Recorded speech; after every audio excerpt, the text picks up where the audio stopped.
I've known Carmen, I can't even remember actually, I tried to remember when I first met her, but she's been sort of a partner for a long time. And I do want to say this, Carmen is always there. I have contacted her both in work and sort of non-work related things for many, many years. She is just always there to help. She's generous.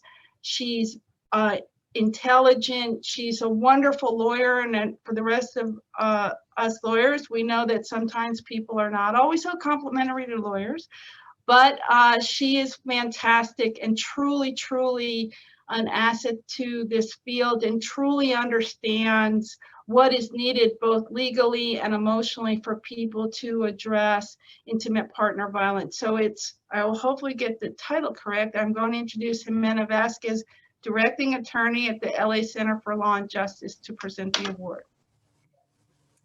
Yes, great. Thanks, Eve. And I am thrilled to introduce the next award recipient, Carmen McDonald. Carmen and I first met years ago when we started as new attorneys at the same job on the same day. And from the moment I met Carmen, I knew she would be a great friend and colleague. So since law school, Carmen has been a passionate advocate for survivors of domestic violence. Initially beginning her career as an attorney representing domestic violence victims, Carmen zealously assisted survivors in legal proceedings by helping them obtain restraining orders and then helping them with their family law matters. She joined the Los Angeles Center for Law and Justice in 2013, where she continued to champion victims of domestic violence. So in the past 2 years in her position as Legal Services Director, Carmen has made tremendous strides in increasing awareness of domestic violence and survivor issues in LA County. So last year, she joined the Family Law Executive Committee of Los Angeles County Bar Association, where she frequently meets with local bar and court leaders. Since being asked to join the committee, Carmen has quickly become a strong voice for the interests of nonprofit legal service organizations and survivors of domestic violence.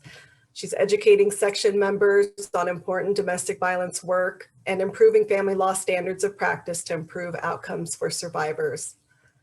At LACLJ, she's also overseen the growth of the appellate practice, bringing important appeals on issues that will help survivors statewide.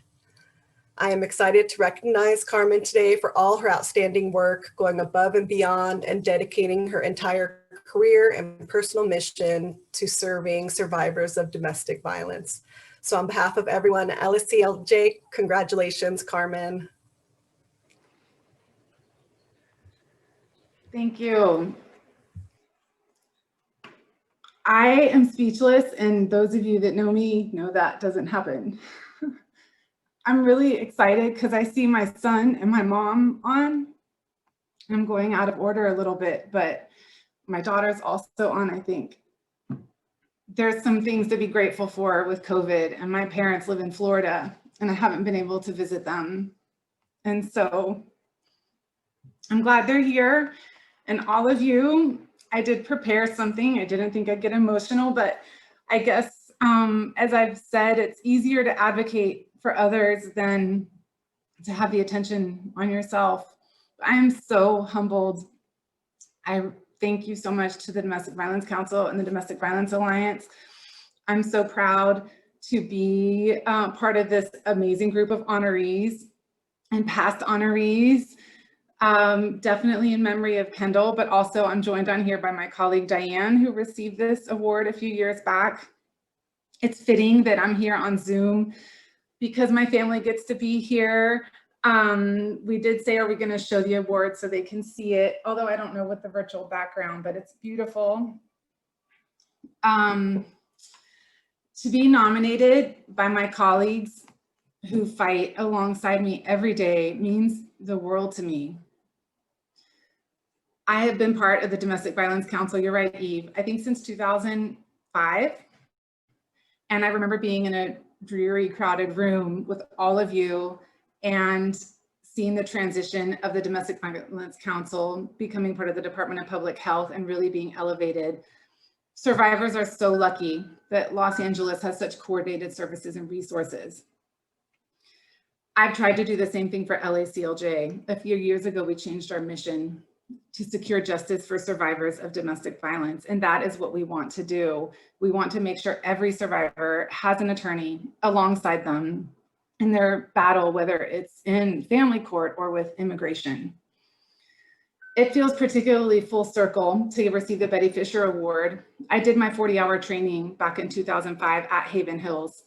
Several of my colleagues who are on this call today and in the world told me they knew Betty. And some of them said, Betty would be proud of you. That meant so much. I want to thank also my amazing colleagues and friends who have done this work for almost 20 years like I have. Gladys, Michelle, Jimena, Diane, Suma, I see you on here. I remember you mentoring me back when I worked in a DV clinic. Eve, what you said about me is what I feel about you. Anytime I emailed you, anytime I asked you a question about a Survivor City Attorney hearing, you responded instantly. And if you didn't know, you got me to the person that I knew. Gail, if you're out there, how many times were we begging the court to let us fax or email restraining orders?